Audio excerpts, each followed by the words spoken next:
Over the past year, my administration has taken extraordinary steps to make sure the United States has all of the critical minerals and rare earths that we need. We're investing in mining projects. We're expediting federal permitting. The federal permitting, and a lot of it is Lee Zeldin, who's been fantastic, but federal permitting is such a big deal. And we're doing that. The permitting of mines and signing major critical mineral deals with countries from all over the world, and we're getting along with all of them. Every one of them, they want to be in the proper position. We're working very well with countries from all over the world. Today, we're building on these achievements with this vital new reserve. And now I would like to ask Exim Chairman John Yovanovitch to say a few words, followed by our friends from business in Congress. We'll go over that. But we have some great business leaders, the best, here today. And John, if you would start it off, that'd be great. Yeah. Thank you. Thank you, Mr. President. The President gave us a very clear directive. My clear directive was much more of an order for us to figure out how to, for the first time in American history, create a strategic critical minerals reserve in a way that would benefit the non-military manufacturing complex. And the challenge was enormous, not simply because it had never been done before, Mr. President, but we knew that you expected us to deliver in a big way, in a way that was scalable, in a way that was designed for long-term success, and in a way that would help revitalize our domestic mining industry. But most importantly, most crucially, that it not be subsidized by American taxpayers. And so that's exactly what we've done. Mr. President, what you've announced today is a truly uniquely American solution. It brings together our capital markets, which are the best and biggest in the world, with our manufacturers, our innovators, our miners, all pitching in to make this possible. Now, these things don't happen without the best and the brightest within industry being at the table. And Mr. President, everyone wants to engage with this administration, with your administration. The key ingredient here was your call to action. Your call to action allowed us to bring together the best players in the market, sometimes the fiercest competitors, getting them to work together to come up with a creative solution. Now, in addition to our great team at the Export-Import Bank, who worked around the clock, led by Brian Greeley, Jeff Wilson, Sarah Whitten, many others, we benefited from having the biggest manufacturing CEOs, the smartest market players at the table, all looking to solve this problem. So what we have with Project Vault is marrying the capital solution with what we need when we need it most. And the best part about it is that the American taxpayer will earn a return on financing the first ever strategic critical minerals reserve in history. And we thank you, Mr. President, for allowing this to happen. All of the people around us today help make it possible. Our cabinet secretaries, our top CEOs, their teams, top market players, whether it be GM, GE Vernova, Boeing, Clarios, Google, Mercuria, especially Brian Fallick, Hartree, Traxxas, our friend Robert Friedland. All of us work together, Mr. President, to deliver this for you, and for the American people, so that manufacturers and workers all across the country can rest assured they'll have what they need when they need it most. So, and you're covering everything with this. We're not just doing certain minerals and rare earths. We're doing everything. Everything on a critical What about list. Magnets? We're focused on the critical raw materials, and we anticipate that led by our great manufacturers, will help breed even more solutions. Great job. Thank you Mr. very much. Secretary. Doug Burgum, please. Mr. President, again, I want to echo what John said, which is a great thank you to you. You've set the direction, and when you took office, you've done more in the last year for mining and minerals in our country, perhaps than any president in history. Just like drill, baby, drill, you said mine, baby, mine. And what's happened in our country is you've led us through deals with equity deals for the first time. The United States of America is driving equity deals to help sustain and balance this market. You unlocked Alaska with the Amber Road project. That opened up over 1,700 mining claims in Alaska. And of course, on beautiful clean coal, we've got critical minerals that are co-located with that coal, and we've unlocked that. The Biden administration did 0 coal leases during the last 4 years. You've done hundreds of millions of tons of coal leases. That's going to help drive electric prices down in America. Permitting, you mentioned this in your remarks. There were some permits that had lingered for 29 years. They got done in 4 months last year under your administration. And under your emergency authorities, some of these permits got done in as short as 12 days.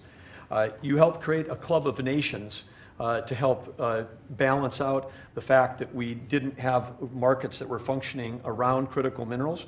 You led off with Australia, Japan, Korea, Saudi Arabia, and Thailand. This week we'll announce 11 more countries that are joining that club of nations as part of this global coalition. And behind that in the pipeline, there's 20 more nations that want to join under your leadership to allow for trade of critical minerals. And then here we stand today with the teamwork that was described. This would not have been possible without the incredible cabinet that you put together. Marco Rubio, Scott Bessent, Howard Lutnick, Chris Wright, and many others were involved in bringing this together through the vision. Standing with us today are some of our chairmen of our great congressional leadership who also have supported this and helped us find a way to do this without any appropriations. This is happening without tax dollars.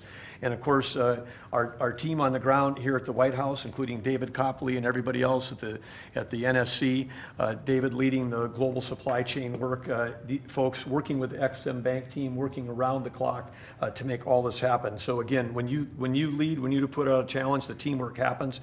And then here we stand today. This is the largest Ex-Im Bank deal in the history of the Ex-Im Bank by more than double. And this is going to help drive national security. It's great for American manufacturers. It's great for American workers. Congratulations, President Trump. Thank you. You're doing a fantastic job, Doug. Thank you. Could I ask Mary Barra, the Chairman CEO of General Motors, which is setting records every single day, and she's doing a fantastic job, to say a few words and also discuss how good the car business is now in the U.S., please. Well, Mr. President, I want to thank you for your commitment to strengthening U.S. manufacturing and supporting the auto industry. Also want to thank your cabinet and members of Congress and the whole team here that made this possible today. Having a resilient supply chain is critical for our nation, and it's critical for all industry, especially the auto industry. We have been strengthened with many of the different policies that have been put in place over the last year. So I want to thank everybody for that. It not only supports U.S. manufacturing, it supports job creation. It also supports the consumer, so thank you. And business is held very strong. We still see a strong consumer, so I'm excited about 2026. I think it's going to be a record with all of your new plants opening up and everything else in our country. So, in our country. Robert? Please. Mr. President, thank you so much for what you've achieved. Everything we touch, we either grew it agriculturally, and you've helped the farmers, or we mined it. All these cameras you see in front of you, they were mined. Every time you pick up a hand phone, it was mined.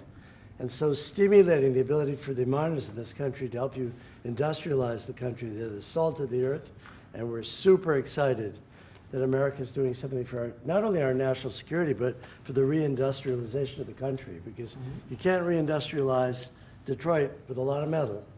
And I'm telling you on behalf of every miner I know, they're elated at the breakthroughs that have been achieved here. They'll make a lot more cameras in the future. And maybe you could help us teach everybody that everything you touch like that, somebody mined it. And we need your support, and we're really happy to get it. And congratulations, you're in the Hall of Fame. Is that the Rare Earth Hall of Fame or Minerals Hall of It's a Fame? bunch of pictures of dead guys that go back to Herbert Hoover, who was a miner. Mining's down to 1% of the S&P 500, but really everything you touch needs mining. And this is the first administration with your support where we've got hope. We can go out and really do it. So as I last met you in Saudi Arabia with Mohammed bin Salman. We're working in Chile. Right. We want to bring these metals back to the United States and refine them and use them right here. And the vision of this administration, Howard Lutnick's been helping a lot. A lot of people at Ex-Im Bank have been helping a lot. I'm just telling you, the morale of the miners is sky high. Doing a great job. Thank you very much. Congratulations. That's a big deal. Thank you. Thank you. How about French Hill? Say a few words, please. Thank you, Mr. President. Well, on behalf of Congress, Chairman Westerman could talk about how he's helped unleash the ability to mine through permitting reform. And Senator Marino and I serve on the House Financial Services Committee and Senate Banking Committee. And we're best in this country when we take the private sector and we leverage it to unleash the directions that you're made. And so together with our reauthorization of the Ex-Im Bank, we leverage that resource with private sector dollars to make this a success. And it's going to be a huge strategic change in America's industrial capacity. Big difference, right? Big difference. There's never been really anything like what we're doing. Bernie, please. Not to be hyperbolic, but if you hadn't been elected, the auto industry in America would be over. The It would be country would be completely over. The country would be over. Well, but the auto industry would have been gone first. What the Democrats had done with electric vehicles, the mandates, what you were able to accomplish last year, Secretary Lutnick, what Secretary Bassett was able to do with your leadership has transformed the auto industry. And I tell you, it's never been better for people in the auto industry. I hear it from all my friends. They are elated. And the worst part is that the people that you really saved were the car dealers in California, Yeah. in New York, Can you in believe New it? Jersey, right? And they fought me all the way, Mary, right? They fought me all the way, and now they're saying, thank you very much. But you're doing a great job. Thank you, Bernie. Scott? Sir, as you always say, economic security is national security, and a country does not have sovereignty if we don't have control of our critical minerals, don't have control of our steel production and our industrial base. And thanks to the work of everyone here through your leadership, this was a public-private partnership that only you could have assembled. And we are taking back our sovereignty, and we are going to have this Vault project, a strategic mineral reserve. And I can't tell you how innovative and exciting this is, and the level of security it is going to give us going forward is phenomenal. And how is your new, and I think new and improved Fed chairman doing? How's that all going? So he's off to a great start. I think so. He had so much built-in credibility, and as the American people, smart people, like the Representative Hill, the Senator Moreno, they already knew him, and as the American people get to know him, the important thing is that they will be able to trust the Federal Reserve to steer the Yeah. economy for them. He's going to do great. Howard, please. So prior presidents took America for granted. They let our critical minerals only be controlled by China. They let our mining business go to hell by closing all the mines, closing our coal plants while China opened them. They let our auto industry, right? We used to produce 75% of our cars in America, and when Biden left, it was below 50%. We were just letting all of these industries just be shredded from America. And thank goodness you are in this chair, changing it and taking it back. We are taking back critical minerals. We are taking back mining. We're taking back the auto industry. You're going to watch us take back pharmaceuticals. We're going to take back semiconductors. None of this could possibly happen without your leadership. And it is the most fun to stand back here with your leadership because we are changing America back and making it great again. That's very true. Anybody would like to say anything else? Amen to that. You guys okay? Everything all right? Chairman? Well, thank you, Mr. You're President. such a good man. Go ahead. It's a great day, and it couldn't have happened without your leadership. And I think people will be talking about this for a long time because we're bringing back American mining and American manufacturing. You know, God blessed our country with abundant resources. Secretary Burgum talked about the Ambler Road. 49 critical minerals that can be mined in sufficient quantities just in that one area, but from northern Minnesota, Arizona, my home state of Arkansas, we are blessed with all these minerals. They're just in the ground. But when we get them out of the ground and not only mine them, but refine them and process and manufacture with them, it'll unleash great wealth for our country, and that'll just build on all the other successes. So thank you for what you've done. It's a great day. And how does it feel to be in the Oval Office? Is that crazy? Were you ever here? No, I've never been here, sir, but Most it's people have. fantastic. All the Mary's gold. been here a little bit. Yeah. Right? But it's a special place. Never been so beautiful either. Yeah, questions, please. Mr. President, speaking of the Fed, would you like to see Janine Pirro drop the investigation into Chairman Powell to help? Senator Tillis has basically said that, you know, he's not going to really be working That's with why the he's not a administration senator very to help soon. bring war. So would you like to see the investigation No, she's go got to away? take it to the end and see. Like you're doing a small renovation, and they've spent almost $4 billion doing a small renovation. I'm doing buildings. I built a hotel, the Waldorf it's called, and I did it for around $200 million. It's a much bigger job. They're spending almost, it could be $4 billion. I'll tell you what, I don't even see an end in sight. I feel badly for the new Fed chairman because he may not have an office for 4 years. I don't know what these people are doing. So it's either gross incompetence or it's theft of some kind or kickbacks. I don't know what it is, but Janine Pirro is incredible, and she'll figure it out. But no, you want to take it and just find out what happened, because we can't go around doing a renovation of a small little complex, very small, couple of little buildings, and spend billions and billions of dollars on it. Something went wrong. We have to find out what it was. Yeah, please. Mr. President, thank you. Speaking of renovations, you announced you wanted to build a new and spectacular entertainment complex at the Kennedy Center. Right. Do you plan on tearing it down, and how much will all of the renovations cost? Probably around $200 million.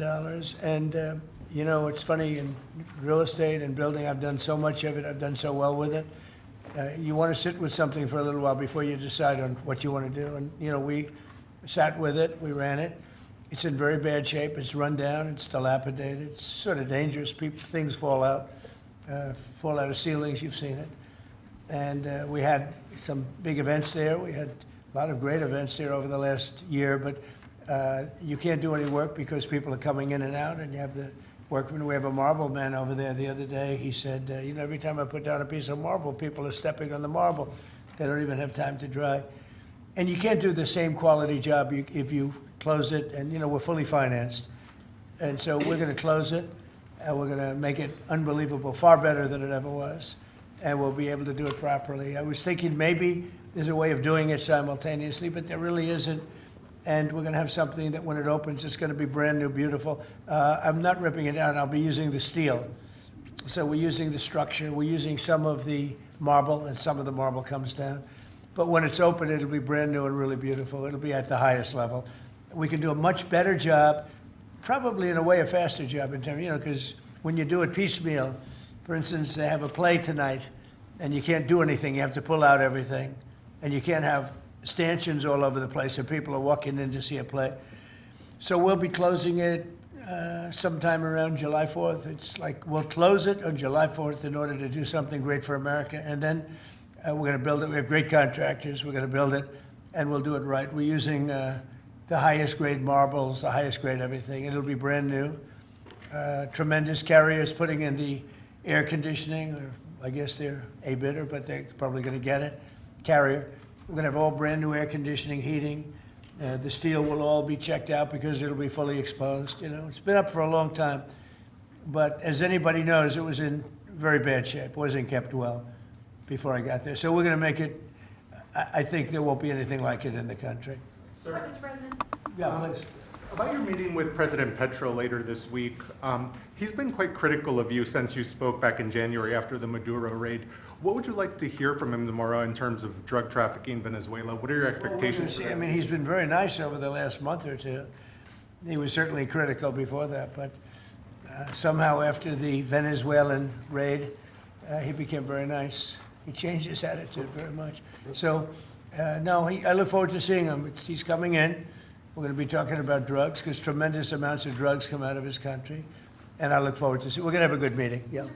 President, Steve Witkoff is going to be with the Iranian foreign minister on Friday. What are you hoping he'll get out of that meeting? Well, you're going to have a lot of things are happening. You have Iran, and you have Russia, Ukraine, and you have the Middle East. We have a lot of things going. A lot of problems were here for a long time before I got here.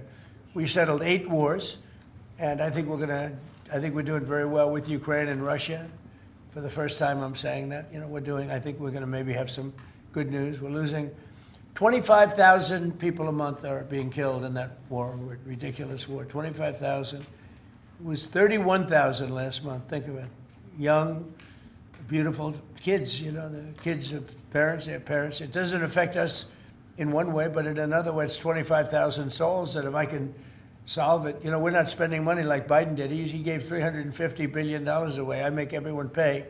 And the United Nations, you know, they're a little bit involved. But if you look, take a look at what's happening, the countries of Europe are paying us for the weapons. So we have NATO paying, we send missiles over there, they pay us in full.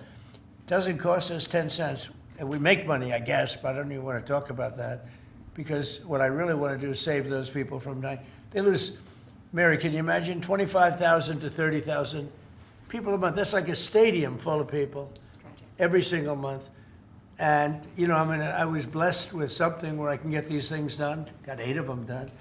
I thought all 8 were going to be more difficult than this one. I thought my relationship with President Putin would give us a, much easier road, but there's tremendous hatred between Zelensky and Putin. Tremendous hatred. I mean, it's a shame, but it's taken longer than we thought. I did call up President Putin, and he's agreed. He's put it out too. They have the same cold wave that we do. Maybe different because it's pretty far away, but it's the equivalent. And Ukraine's a very cold country. It's much colder than us. It's colder than, they say, on average, it's Canada or colder. And on top of that, they have a tremendous cold wave. And I asked him if he wouldn't shoot for a period of 1 week, no missiles going into Kiev or any other towns, and he's agreed to do it. So it's something. What about Iran's nuclear program? Do you think Mr. Witkoff can get a deal on that? Well, we're talking about that. We have ships heading to Iran right now, big ones, biggest and the best. And we have talks going on with Iran. We'll see how it all works out. Mr. President, when did you speak with Mr. Putin? President, the Pentagon released National Defense Strategy last week, and it says Where are you from with that nice I'm accent? from Europe, Good. from Lithuania, Baltic states. Good. National Defense Strategy says that U.S. will provide critical but only limited support for European defense. What does that mean, limited support? Will the U.S. still provide? Well, we get along very well with Europe. I do, because, don't forget, I got the GDP lifted from 2% to 5%. Nobody thought that could be possible. And they're giving us a lot of that money. We have the best military equipment. We're selling it to NATO. But I get along very well. But Europe has to be careful because, there are those that say it's no longer recognizable between immigration and energy. It's there's so much potential. In UK, you have the North Sea oil, and they basically closed it down. And then they buy energy from Norway, which is the North Sea oil. So you figure that when Norway's got trillions of dollars, they have to be careful. You need energy, and you can't do the windmills because the windmills, you're supposed to make money with energy, not lose money. So I'm very disappointed. I love Europe. I love the people of Europe. And they have to be very careful. They're at a tipping point. You have tremendous immigration problems, and you have tremendous energy problems. It's a bad combination. So. Mr. President, thank you, Mr. President. Kristi Noem just announced that you're deploying body cameras to Minneapolis. What's your thinking behind this decision, and do you want to see this? Well, it wasn't my decision. I would have, I leave it to her. They generally tend to be good for law enforcement because people can't lie about what's happening. So it's, generally speaking, I think 80% good for law enforcement. But if she wants to do that, I'm okay with it. Remember one thing, we closed the border. I got elected on a disastrous border. And we have nobody coming in through our border anymore. We had 25 million people come in 4 years through our border. Many of them were murderers and drug dealers and mentally insane from mental institutions and insane asylums. And now we don't have anybody coming in. For 9 months now, they actually report 0. We have 0 people coming in, which I find hard to believe, but the Democrats do that report. They tend to be left-leaning that do that report. So I assume it's true. And if it's not, it's a very tiny amount of people. But we basically have a tremendously perfect, strong border. And also crime levels are at the lowest point they've been in 125 years. Since 1900, we have the best numbers. And that's despite the fact that we had a lot of criminals and murderers. 11,888 murderers came in. And we have the lowest numbers that we've had in 125 years. So, we're doing a good job. If she wants to do the camera thing, that's okay with me. Mr. President, there was one homicide in D.C. during January. Do you think this is due to your efforts, and do you think blue states should see this as a sign that they should cooperate with you? Well, if there was one, we haven't had one in a long time. D.C. has become a very safe. There was an in-house homicide. It was in-house. It was a dispute within a family. We have had virtually no crime in D.C. D.C. is now considered a very safe place, and it should be. It's our nation's capital. And we sent in the soldiers. I read the Washington Post this week, and it was incredible. They were trying to determine how did we get so low numbers? The low numbers in D.C. because we have very little crime, if any. And they talked about everything except for the fact that we put our National Guard and great soldiers inside our city. They didn't want to mention that. It's how dishonest. Because if we didn't do that, you'd have tremendous crime in D.C.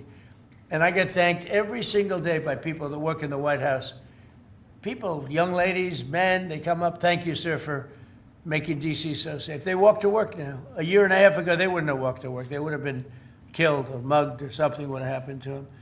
So it's, it's a great honor, but you got to read the story in the Washington Post. They do it. Crime is way down in D.C. Now, what's the reason for it? The reason for it is we have very big, strong, good-looking soldiers standing around. And I think they make the place look better. But this is our capital, and we have a very safe capital. We had a very dangerous capital before. Yeah, please. Sir, yesterday you said you were speaking to people about Cuba to reach an agreement. What sort of agreement are you hoping to reach? Is that with the Cuban government? Well, it's a failed nation now, and they're not getting any money from Venezuela, and they're not getting any money from anywhere. It's a failed nation. Mexico is going to cease sending them oil. So I'd like to take care of the people that are here from Cuba. You know, we have many people that came from Cuba that were thrown out of Cuba or that fled Cuba. They came over on rafts. They went through shark-infested waters. I don't know how they did it. And that was many years ago. Many would like to go back. Many would like to at least visit their relatives. And I think we're at a pretty close point. We are dealing with the Cuban leaders right now. Mr. President, the Wall Street Journal reported that the royal family of Abu Dhabi invested hundreds of millions of dollars in your World Liberty Financial. Can you explain why you decided to take that investment? Was that a transaction? Well, I don't know about it. I know that crypto is a big thing, and they like it. A lot of people like it. The people behind me like it. My sons are handling that. My family is handling it. And I guess they get investments from different people, but I'm not. I have all I can handle right now with Iran and with Russia and Ukraine and with all the things we're doing. So I don't know exactly, other than, I'm a big crypto person. I'm the one that probably helped crypto more than anybody because I believe in it. And the reason I believe in it is because if we don't do it, Scott, I think we can say then China's going to do it. Right? Yes, sir. If we don't do crypto, then China's going to do it. And it's just like AI. We're leading AI by a lot. And if we weren't leading, China would have led. They're very capable. They're very good. What do you have to say about that? You've made America the digital asset capital of the world. We did the Genius Act for stable coins. Many of the people standing up here are working on the Clarity Bill to I hope that gets done. Market structure. Yeah. And we're bringing U.S. best practices to an exciting new industry, digital assets, innovation, and it spreads everywhere. So the U.S. And do you agree that if we didn't do it, China and others would, but China would? Oh, China would have had the lead, and then others around the world in terrible jurisdictions would have been doing it. And on Iran, sir, can you say what your threshold of military action is? Well, I can't tell you what I'm going to do because right now, we have a tremendous force going there, just like we did in Venezuela, even bigger. And they'll be there soon, and I'd like to see a deal negotiated. I don't know that that's going to happen, but I mean, if I knew I wouldn't be able to, I wouldn't tell you. I'd be very foolish if I would tell you. But right now we're talking to them. We're talking to Iran, and if we can work something out, that'd be great. And if we can't, probably bad things would happen. Mr. President, Yeah, please. On the government shutdown, do you think there could be a resolution to this issue? And have you gotten I do. assurances from House Republicans? Well, I spoke with Speaker Johnson. I spoke with Leader Thune. And I think they're pretty close to a resolution. We were at 5.6% GDP, and we lost 1.5 points because of the 42-day shutdown. Think of that. We would have been at 7. Nobody ever saw a number like 7.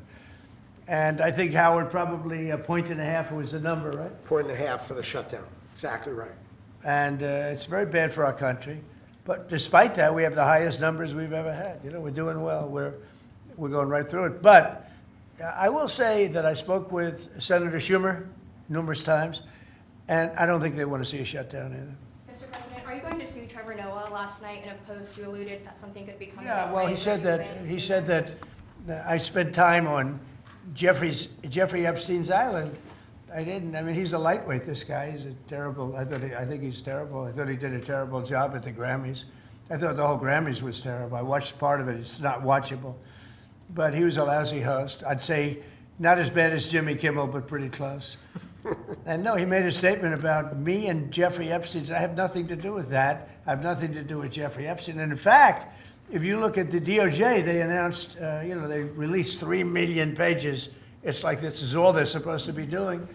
And frankly, the DOJ, I think, should just say, we have other things to do, because that whole thing has turned out, I mean, other than Bill Clinton and, Bill Gates and lots of people that there are a lot of questions about it, but nothing on me. But it was even sort of better than that, because they found that Jeffrey Epstein and this sleazebag writer named Michael Wolff were conspiring against Donald Trump to lose the election.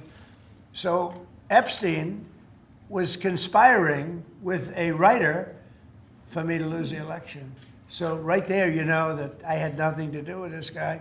But yeah, it's a terrible thing. The amount of time that's being wasted. When Epstein was alive, like 10 years ago, nobody cared about it. But they're only doing it. But now it's really hitting back on them because Bill Clinton is such a big part of it. The Democrats are pushing it. And the problem is that it's turning out to be the Democrats that were with and conspired with Epstein. So I think you're probably going to see a little pullback from them. But think of it. They were working together to try and help me lose the election. But this is the Oval Office, so I guess that didn't work out too well. Okay, one more question. Mr. President, do you have an update on U.S. troop level in Europe? Are you planning any force reductions? No, we have a great relationship with Europe. We have a great relationship with our troops. One of the best things that I can say is that if you go back a year and a half ago, so I'm running for election, they had the worst recruitment numbers in the history of our country. Nobody wanted to join the military, or nobody wanted to join the police. Nobody wanted to join the fire departments. We couldn't get anybody to be a proud member of our country. And now, Doug, as I told you before, now we have the best recruiting numbers that we've ever had in our military. Army, Navy, Air Force, Marines, Space Force we love, and Coast Guard. I love the Space Force. It's doing great. But now we have waiting lists on everybody wants to join. You know why? Because people are proud of our country. Because our country is doing great. I think Mary can say the same thing. You had lots of people not working so well, and now you just wish you could get them in faster. I know that it's hard to get them. Yeah, we continue to bring people in and have training programs. We're Right. investing in the U.S. Training workforce. people. Yes. But 2 years ago, you didn't see anything like this. It's amazing what's happened. So we have the number one, in the history of our country, we've never had more people that want to join our armed forces than we do right now. And a year and a half ago, nobody wanted to join. They were embarrassed by our country. They were embarrassed by our leadership.